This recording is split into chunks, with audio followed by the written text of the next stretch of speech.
Okay. Because I first saw Phoebe on the day my father and I moved to Uslid, I began my story of Phoebe with a visit to the red-headed Margaret Cadavers, where I also met Mrs. Patridge, her elderly mother. Margaret nearly fell over herself being nice to me. "What lovely hair," she said. "And aren't you sweet?" I was not sweet that day.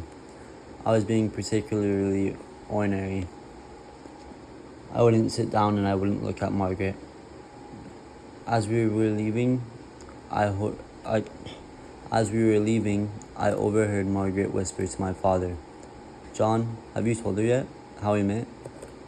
My father looked exceedingly uncomfortable. "No," he said. "I tried, but she doesn't want to know." Now that was the truth.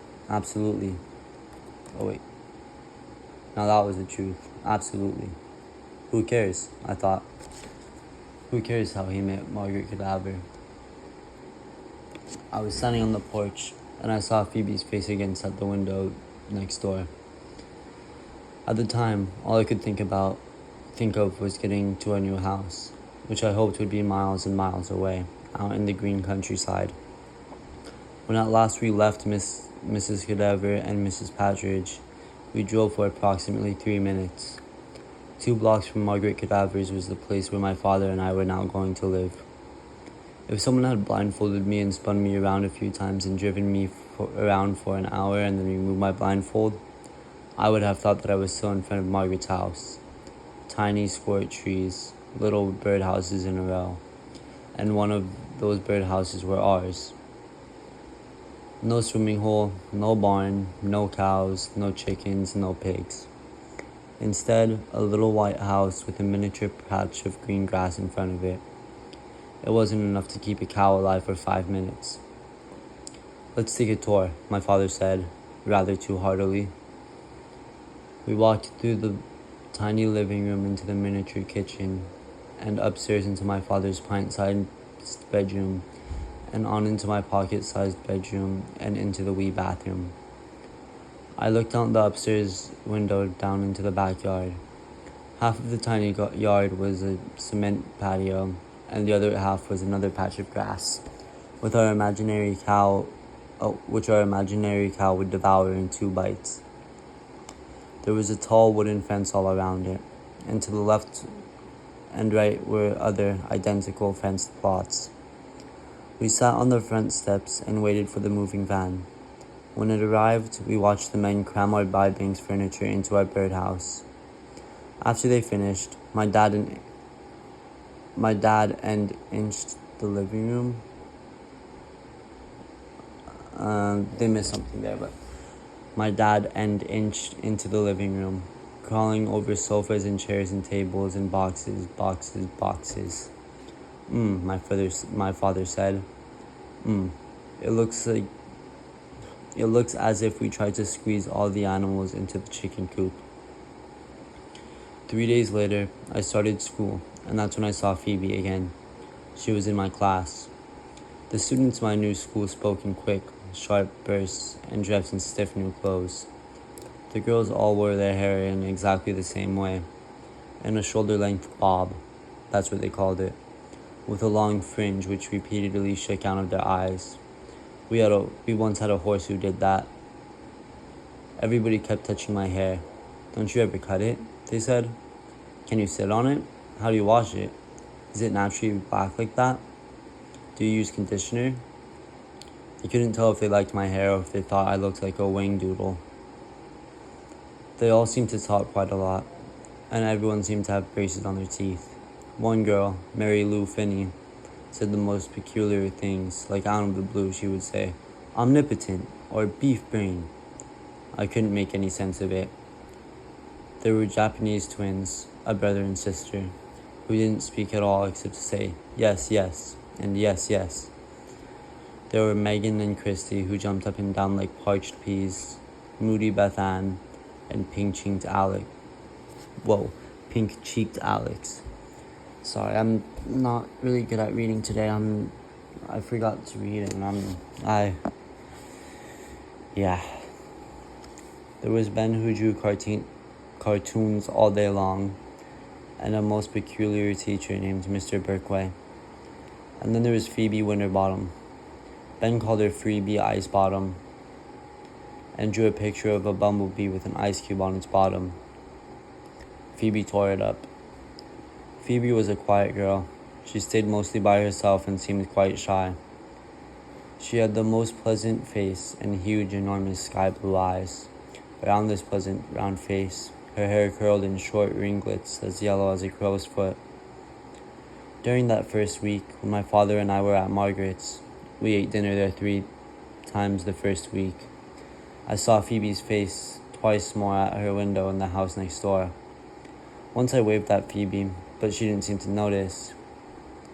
And at school she never mentioned that she had seen me. Then, one day, at lunch, she slid into the seat next to me and said, "Sal, you're ever so courageous. You're ever so brave." To tell you the truth, I was surprised. "You could have knocked me over with a chicken feather." "Me? I'm not brave," I said. "You are. You're ever so brave." I was not. I, Salamanca Tree Hiddle, was afraid of lots and lots of things. For example, I was terrified of car accidents, death, cancer, brain tumors, nuclear war, pregnant women, loud noises, strict teachers, elevators, and scads of other things. But I was not afraid of spiders, snakes, and wasps. Phoebe and nearly everyone else in my new class did not have much fondness for these creatures. That kind of reminds me of you, because you're not scared of spiders, but you're scared of other, silly things. On the first day of class, when a dignified black spider was investigating my desk, I cut my hands around it, carried it to the open window, and set it outside on the ledge. Mary Lou Finney said, "Alpha and Omega, will you look at that?" Betham was as white as milk. All around the room, people were acting as if I had single-handedly taken on a fire-breathing dragon. During that next week, if an innocent spider was crawling towards someone's desk, they would all yell, "Sal, get it!"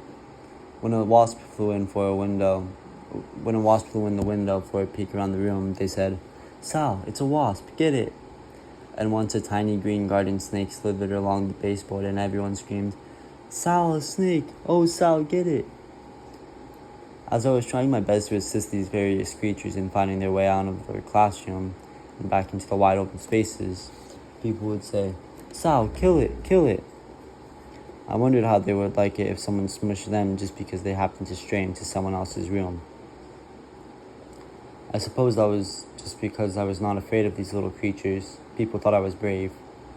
I suppose they didn't know how I felt about cars, cancer, nuclear war, and all those other things.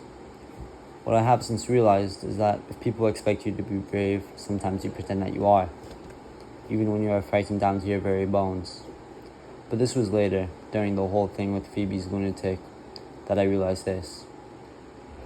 At this point in my story, Graham interrupted me to say, "Why, Salamanca? Of course you're brave. All the Hiddles are brave. It's a family trait. Look at your daddy, your mama."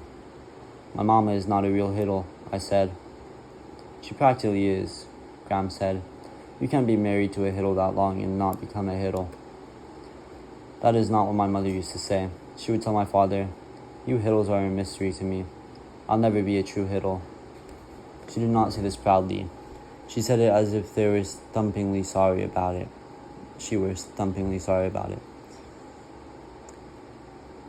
As if it was some sort of failing in her, some sort of loss. My mother's parents, my other set of grandparents, are Pickfords, and they are unlike my grandparents' Hiddle, as a donkey is unlike a pickle. Grandmother and grandfather Pickford stand straight up, as if sturdy steel poles run down their backs.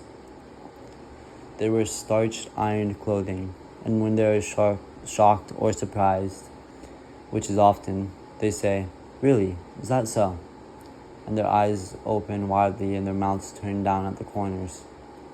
Once I asked my mother why grandmother and grandfather Pickford never laughed. My mother said, "They're just so busy being respectful. It takes a lot of concentration to be that respectable." And then, I don't know, it's like stuttering. Mother laughed and laughed in a friendly, gentle way.